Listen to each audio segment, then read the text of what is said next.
అంటే అమ్మ అక్కడ ఇప్పుడు టార్కమ్ సెరడారియన్ లేదా డాన్ జువాన్ ఇలా ఎన్నో సేత్ అని లేదా రామ్తా అని ఇలా ఇన్ని రకాలు వచ్చినాయి కదమ్మా. దానిలో అంటే మీరు పత్రిజీ గారు మీరు చెప్పినవి ఎలా వింటుంటారు, కానీ మీరు వాటిని ట్రాన్స్లేట్ చేసేటప్పుడు మీరు బాగా దేనికి కనెక్ట్ అయ్యారు? మరి కొన్ని విషయాలు భలే ఆశ్చర్యంగా ఉంటాయండి. రామ్తాని ఫస్ట్ చూస్తున్నప్పుడు అబ్బాయి ఎవరికి చెబుతాడంటే గత జన్మలో తన కుమార్తె, ఆమె బాహ్య విషయాలు ఏమీ అంటించుకోలేదు కాబట్టి నువ్వు ఈ విషయాన్ని తెలుసుకోగలుగుతావు కాబట్టి ఇప్పుడు వాహకం ద్వారా ఆమె చెబుతాడు. అటు చెప్తున్నప్పుడు మనకి మనం విషయాల్లో కూరుకుపోయినప్పుడు విషయాలు అర్థమవుతాయి అన్నది అప్రయత్నంగా మనకు తెలుస్తుంది. అది గొప్పతనం అని నేను అన్ను. తొందరగా ఎందుకు అవగాహన చేసుకోగలుగుతున్నామంటే ప్రాపంచిక విషయాలలో కూరుకును లేకపోతే దాని మీద ఎక్కువ అభిరుచి లేకపోవటం వల్ల విషయం అర్థమవుతుంది అన్నది ఖచ్చితంగా అర్థమవుతుంది. భలే చక్కగా రామ్తో చెప్పిన దాంట్లో ఆ పాయింట్ బాగుంటుంది. చివరికి ఏం చెబుతాడంటే నేను ఎంతో మూర్ఖుడినైన నేనే ఈ విధంగా మారి నేనే దైవాన్ని అని తెలుసుకోగలిగాను కదా, అదే విధంగా నాకు జ్ఞానోదయమైనట్టుగానే నా సూర్యుడు ఉదయించినట్లుగానే మీలో ప్రతి ఒక్కరిలోని జ్ఞాన సూర్యుడు ఏదో ఒక రోజు ఉదయిస్తాడు అని ముగిస్తుంది ఆ పుస్తకం. ఆ చివరి మాట ఎంతో బాగుంటది. ఎందుకంటే అది అందరికీ మిమ్మల్ని మీరు తెలుసుకోగలుగుతారు అన్న ఒక అవకాశాన్ని ఆయన సృష్టించి ఇచ్చాడని నేను అన్ను. కానీ ఆ ఆలోచన ఆయన సృష్టించాడు కదా, అందువల్ల అందరికీ ఎస్ నేనైనా తెలుసుకోగలుగుతాను అన్న ఒక ఫీలింగ్ వస్తుంది కదా, అదొకటి. డాన్ జువాన్ అయితే ఆయన ఎంత ప్రాక్టికల్ గా ఉండేటట్టు నేర్పిస్తాడంటే ఆ నుప్పు తొక్కి చూడు అంటే తొక్కి చూస్తాం. అంటే విషయం అనేది వచ్చినప్పుడు దాన్ని తప్పించుకుని పారిపోకుండా దాన్ని ఎదుర్కోవటం అనే దాన్ని వాళ్ళు మనకి నేర్పిస్తారు. గురువులు అందరు చేసే పనే అది. మనని జోకొడితే ఏమీ రాదు. మనము ఆ సమస్య నుంచి తప్పించుకోవటానికి మన సూదింగ్గా చేస్తే ఏమీ రాదు. దాన్ని ఎదుర్కోవడం అనేది నేర్పిస్తే దాన్ని దాటి వెళ్ళడం అనేది వస్తుంది. మరి అవన్నీ ఆ గురువులందరూ మనకి చక్కగా నేర్పిస్తున్నారు. మనం అటువైపు దృష్టి సారిస్తే వాళ్ళని మనము మిలారేపని చూస్తూ ఉంటాం. ఆయన ఎన్నిసార్లు ఆ ఇల్లు కట్టించి పడేస్తూ ఉంటాడు. ఆయన చూసే వాళ్ళకి ఏమనిపిస్తుంది, ఎన్నిసార్లు చేయాలా, మొదటిసారి చెప్పొచ్చుగా అనిపిస్తుంది. మొదటిసారి చెప్తే మనకి ఆ కార్మిక ఎఫెక్ట్ ఎట్లా పోతుంది, మనం ఏమేమి చేసి వచ్చామో దాని పర్యవసానాలు వేరే రూపంలో మనం అనుభవించకుండా ఆ కష్టం రూపంలో తెరిపించాడు కదా. అట్లా ఒక్కొక్క దాంట్లోంచి ఒక్కొక్క విషయం మనకి అర్థమవుతూ వస్తుందండి. ఏది సంఘటన జరిగినా సరే దానికి సృష్టి లోపల కారణం ఉంటుంది అని మనకు తెలుస్తూ ఉంటుంది. తెలిసినప్పుడు అది ఇంకా అది కష్టంలాగా అనిపించదు, నష్టమో లేకపోతే ఇబ్బంది అని కూడా అనిపించదు. అది దేనికో ముడిపడి ఉంది. అదంతా ఇప్పుడు తెలుసుకోలేకపోయినా దానికి అనుగుణంగా ఉంటే అది నడిచిపోతుంది కదా అని మనకి తెలుస్తుంది. అంటే భగవద్గీతని మీరు దీని ముందు అర్థం చేసుకున్నది, దీని తర్వాత అర్థం చేసుకున్నది నిజంగా ఒక తేడా ఉందండి. అదివరకు అంతా భగవద్గీత అంటే ఆ శ్లోకం నేర్చుకోవడం, లేకపోతే కృష్ణుడు చెప్పాడు ఇంట్లో వాళ్ళు చదవమన్నారు కాబట్టి భగవద్గీత చదవాలి అని చెబుతారు కదా అని చదివాం.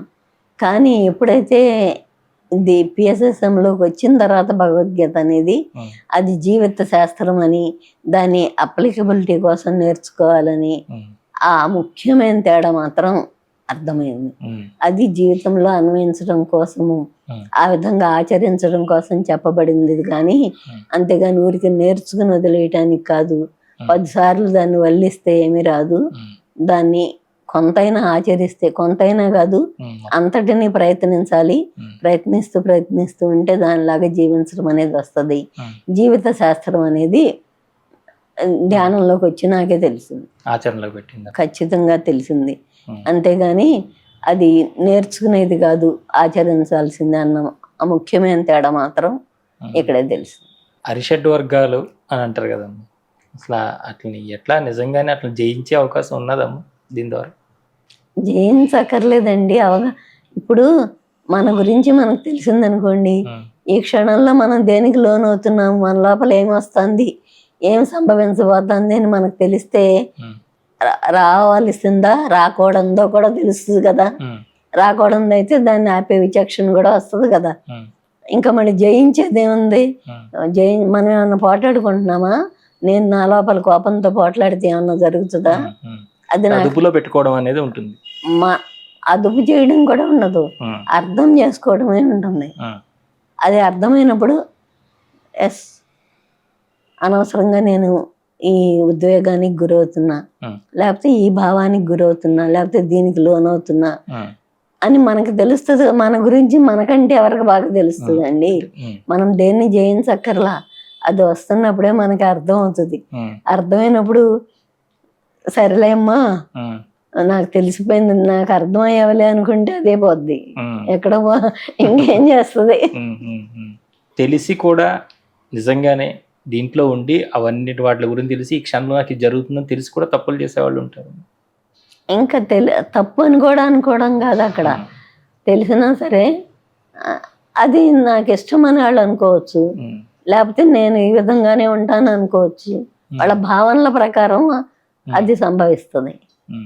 తెలిసిన తర్వాత కూడా మనం అట్లానే ఉంటున్నాము అంటే వాళ్ళ భావనల ప్రకారం, వాళ్ళకు ఉండే ప్రత్యేక కారణాలు ఉంటే దాని ప్రకారం వాళ్ళు ఆ విధంగా. నాకు ఎప్పటి నుంచి ఒక డౌట్, అసలు ఎన్లైటైన్మెంట్ ఏంటి? ఎన్లైటైన్మెంట్ అంటే నిజానికి ఏమీ లేదని తెలుసుకోవడమే. ప్రత్యేకంగా ఏదీ లేదు, మనమే కాంతి అంతే. ఆ కాంతి కిరణం ఏ విధంగా ఉంటుందో, ఏ విధంగా ప్రసరిస్తుందో మనదైన కాంతిని మనం ప్రసరించుకుంటూ పోవటమే. అంటే మిమ్మల్ని ఎవరైనా హాస్టల్గా గైడ్ చేసే గురువులు ఎప్పుడైనా చేశారేమో కానీ నేనే గుర్తించలేదేమో, నేను చెప్పలేను. చేయరని నేను అన్నా, వాళ్ళు చేస్తారు కానీ నేను నన్ను ప్రత్యేకించి ఈయన ఎట్లా గైడ్ చేస్తున్నారు అని నేనే గుర్తించగలిగిన స్థాయికి నేను ఇంకా చేరలా. అంటే ఇక్కడ మనం ఇక్కడ పుట్టి ఇక్కడ సొసైటీలో ఉంటూ ఇక్కడ చేయవలసిన పనులన్నీ ఉండగా కూడా ఈ నక్షత్ర లోకాల గురించి, దీని గురించి, లేదంటే ఎక్కడో జరిగే వీటి గురించి తెలుసుకోవడం అంత అవసరం ఈ మార్గంలో ఉంటుంది. అవసరం అంటే ఒక్కొక్కళ్ళ స్వీయ ఆసక్తులు వేరే ఉంటాయి కదండి, ఒక్కొక్క లక్ష్యం దాని మీదే దృష్టి ఉంటుంది వాళ్ళకి.